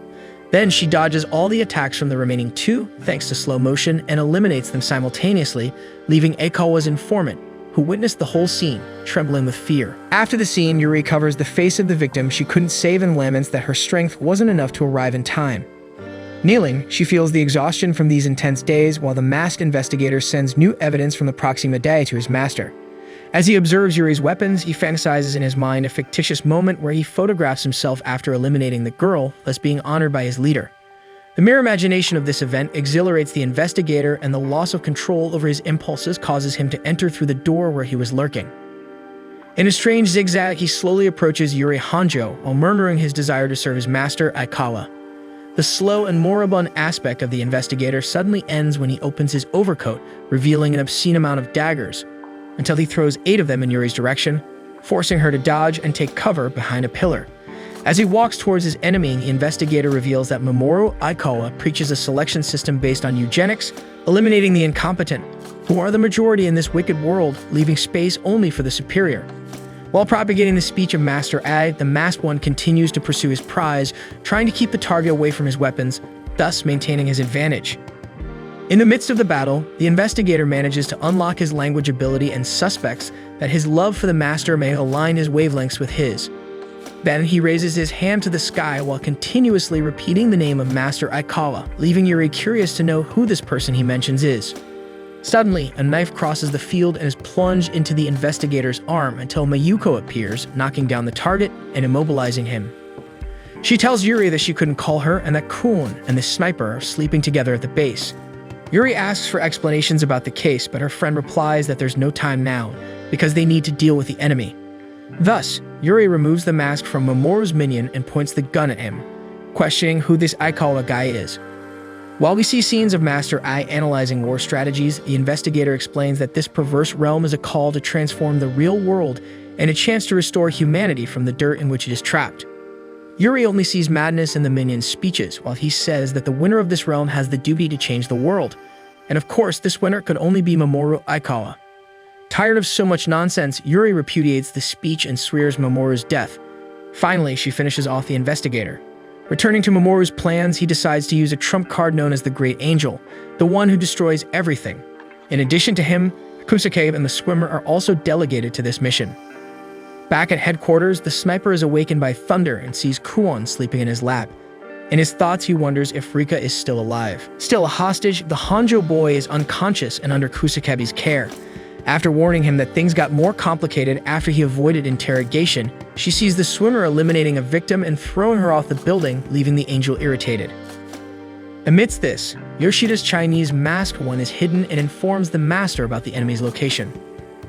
Kusakabe is nervous about the swimmer's hasty posture but remembers that the Great Angel is much worse. In a memory, everyone is in a hallway full of people on the ground, certainly killed by the one who destroys everything. She says that his intolerance towards evil unleashes his terrifying power, making him a fallen angel, or as he calls himself, the absolute warrior of justice. In this memory, Mamoru aligns his waves with those of the Great Angel and seals the powers of his mask, making the Great Angel one of his servants. After the memory ends, an angel named Dai hands a rain gear to Kusakabe, and she orders the masked one to prepare for the elimination mission. Far away, Yoshida receives information from the masked Chinese one and discovers Hanjo's location. Okihara was nearby and praises the beauty of the angel even though she was wearing a mask, and then they are treated to a selfie from the Chinese one. Back at headquarters, the sniper says he's finally able to look directly at Yuri after the dream, while Kuhlman sleeps thinking about the masked shooter. Rika finally wakes up and Kusakabe warns that she's going out to deal with some problems. The boy asks what it's about, but it's a secret. Dai interrupts and says that they will end all evil in the name of justice, and his clumsy behavior makes Rika wonder why they would be accompanied by such a weak angel. The masked servant is responsible for Hanjo and the group leaves. However, Yuri also receives the location of her brother and Yoshida's team awaits instructions for the rescue. Being inexperienced, the girl freaks out and has no idea what to do, but the sniper reassures her, although he's not being a great example of serenity at that moment. Meanwhile, the Chinese one continues to update her superiors on the enemies besides taking beautiful selfies for Yoshida. She sends photos of Kusakebi's group, making the protagonist and her companions prepare for a confrontation. At that moment, Kazuba was analyzing the investigator and reveals that he can't control a masked one dominated by another Proxima Dai.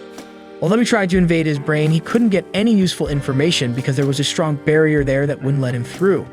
However, he managed to develop a new ability to inhibit the movement of an angel.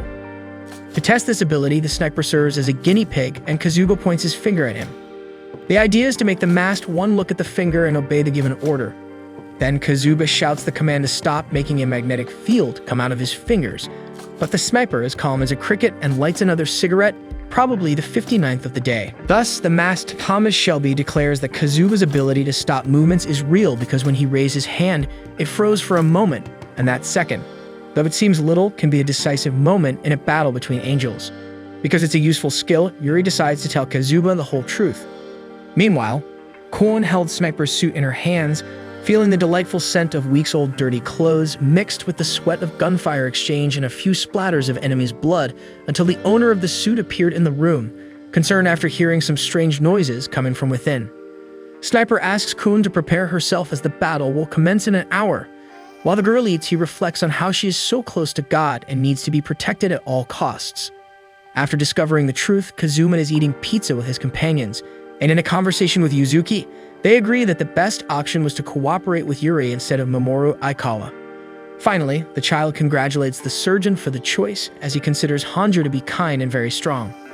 With that, we see the preparation of each character for the fight, each with their method of concentration, aligning bodies and minds for the most decisive moment since the first day in the kingdom.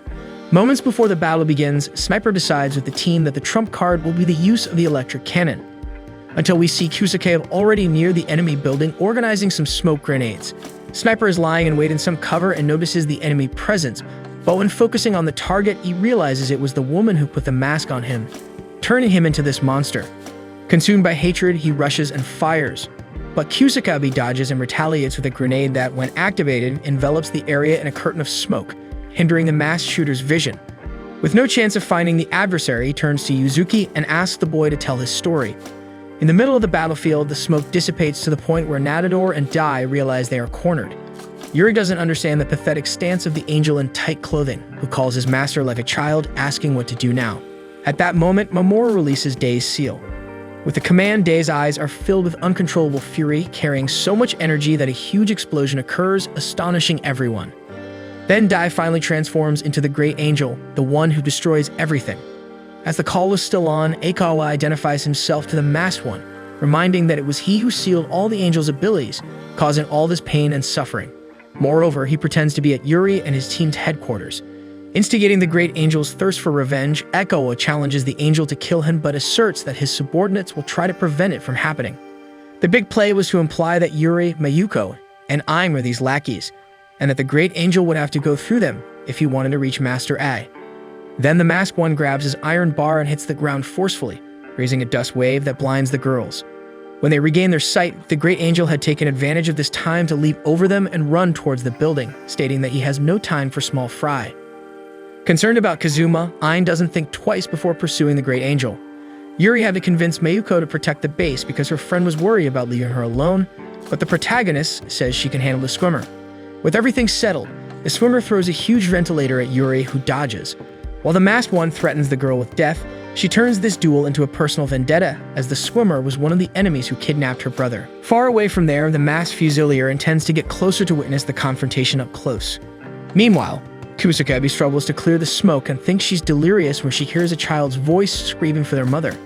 After crossing the bridge, the Great Angel takes a huge leap and begins to climb the building in search of his captor, but Sniper shoots the angel in the forehead.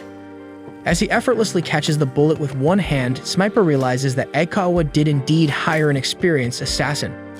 Then the Great Angel manages to enter the building through a broken window, and Sniper hurries to try to prevent the worst. Still on the rooftop, he sees Kwon trembling in fear, but tries to calm the girl's distress with an outstretched hand, promising to protect her at all costs until she responds with a warm hug. Inside, the Great Angel finds Kazuma and company's cold pizza, but eats it anyway because he knows full well that an empty stomach can't stand. Sneaky, Ein takes advantage of the enemy's distraction and attacks. However, the great angel's body completely dissipates and he appears again behind the girl, explaining that it was merely a residual image. She attacks several times, but the rival effortlessly dodges all the blows while finishing his pizza. Being a fan of sword duels, the great angel holds his iron bar as if it were a sword, and upon striking Ein's katana in a charge, he cuts the girl's weapon in half. With the duel under control, the monster's eyes shine with the imminent arrival of justice, but they quickly dim when the masked one notices the presence of Mayuko and Kazuma. The surgeon reflects on how he almost gave up everything, leaving Ein behind along with everyone else.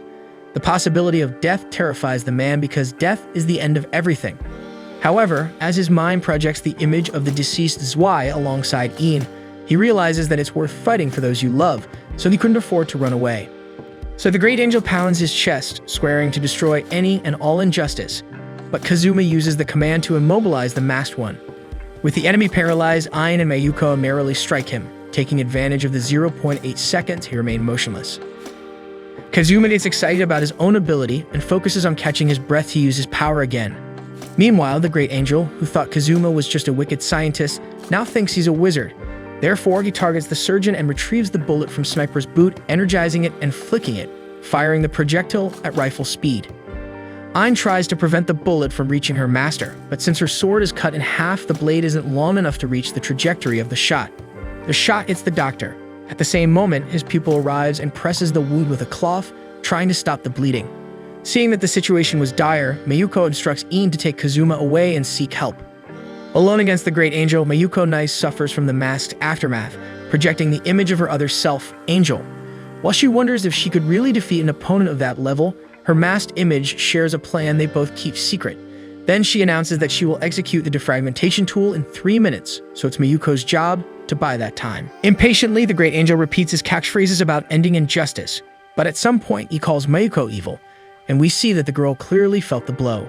Thus, he teleports to her side and strikes his staff on the ground. The impact is so profound that the air pressure throws Mayuko against the wall, leaving her ears ringing. Her masked version informs her that it was just a minor eardrum injury, but her ability to analyze and process sound waves was completely restored. There are 2 minutes and 42 seconds left until the tool completes the task, so Mayuko still has a long way to go.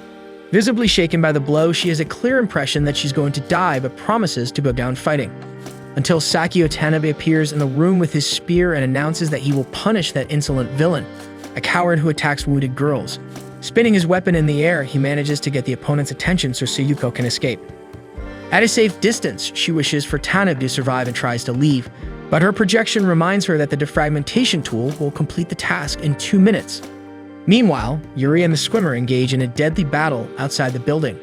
In a remote and dark location inside the building, Sayuko's masked projection explains that the procedure will erase unnecessary things in her brain so she can gain processing power, thereby increasing her power. In this case, the unnecessary thing was precisely her masked version. So as she listens to a countdown of 10 seconds until the start of the process, Sayuko feels a slight sadness as she sees part of herself fading away until the countdown ends, and the procedure begins, freeing her from the weight of her past on her shoulders. Back in the duel room, Tanabe is defeated by just one finger from the opponent, and the great angel goes to the hallway, where he finds Mayuko Nice again, who is overflowing with power throughout her body. Quickly, she attacks the enemy with an intensity never seen before, while reflecting that she's losing more and more of her humanity, but that it doesn't matter as long as she has Yuri by her side. And the protagonist, trying to keep the swimmer at bay, sees the rival putting on his diving goggles and disappearing into the smoke. Thus, he appears behind the girl, but she notices and elbows the opponent's face, breaking his mask. Dizzy and defenseless, he threatens to beg for mercy, but Yuri Hanjo shoots twice at the swimmer, causing him to fall backward. Desperate for her friends' lives, she runs toward the base, unaware that the swimmer was still alive, wondering if his life has any value. On the rooftop, Yuzuki thinks her team is fleeing and refuses to do the same. Even though she's a child, her sense of empathy was evolving to the point of not wanting to abandon her friends. Meanwhile, Kun can't stop trembling as her energy grows in intensity, taking over her body more and more. Several floors below, Sayuko's situation is still very complicated even after the brainwashing. A movie plays in her head, featuring all her comrades who are sacrificing themselves for the group, and she tries to stay on her feet despite being terribly exhausted. The great angel threatens to attack, but the cut on his knee was worse than he thought, impairing his balance. At that moment, Kuhn's emotions intensified until they cause a slight delirium in the girl, making her imagine that she is marrying the masked sniper. Mayuko Nice remembers a command taught by him, which consists of saying a phrase that would never be said by that person. This way, he could hear the phrase and discover the location of whoever said it. So, Mayuko jumps out the window and shouts that she can't take it anymore, while Sniper locates his partner and tells Kuhn to activate the cannon. Mayuko manages to enter again through another window a few floors below and realizes what is about to happen. With this, all of Kuhn's energy is channeled into the tower, and the electric cannon fires against the Great Angel. The masked riflewoman, still distant, thinks they are shooting at themselves, while Aikawa is startled by the fact that they used the cannon so early. Kusakawa tries to warn her boss about what happened, but Sniper shoots her cell phone. As she looks at the shooter, she notices Suzuki next to him, and a short circuit in the mask reveals that she is the boy's mother. Inside the hit building, Seiyuko is very debilitated and begging for the structure not to collapse when the Great Angel emerges alive from the rubble. She clearly doesn't believe this is happening and resigns herself to death, but the Great Angel used all his strength to escape the projectile. Due to the shockwaves, his organs are compromised, but he still manages to attempt the final blow on Mayuko. Until Yuri returns and prevents her friend's death, knocking down the enemy with a blow. Pointing a gun at him, she's interrupted by the unlocking of the ability to control an angel. In the meantime, Spy from Master Ai hears Mayuko calling Yuri by her last name and returns to the leader to report that there is another Hanjo besides their hostage, Rika. While Yuri is torn between controlling the Great Angel or killing him, Tanabe arrives and argues that it is not necessary to kill that masked one because he is surrendered and can still redeem himself. Yuri listens to the gentleman and dominates the Great Angel, sealing his powers and bringing him back to his old form as Dai. Celebrating the victory, Yoshida's group prepares to rescue Rika, but not everything was a success. Inside the base, an important casualty is confirmed and Yuri's team suffers the loss of Kazuma. Shaken, Ain remembers her master's command, ordering her to obey Yuri Hanjo and end this terrible world. Meanwhile, Aikawa calls Rika and informs her that he couldn't kill her friend Yu, the sniper, but that he discovered the existence of her sister. Rika tries to pretend she doesn't know what he's talking about, but Aikawa provokes her with threats until the boy finally loses his temper and confesses. At dawn, Yuri and her comrades unite again, hoping to destroy this cursed realm and save her brother from the clutches of Mamoru Aikawa, that crazy one with the god complex. However, a post-credits scene shows us Rika refusing Master A's proposal to serve him, confident that her sister and her allies will manage to come to her rescue. Aikawa regrets not having talked more with the Hanjo boy, and he holds a cell phone to his face, showing a programming code that makes Rika scream in pain. So go ahead and subscribe to the channel, and don't forget to hit the like button below to support this video. See you guys.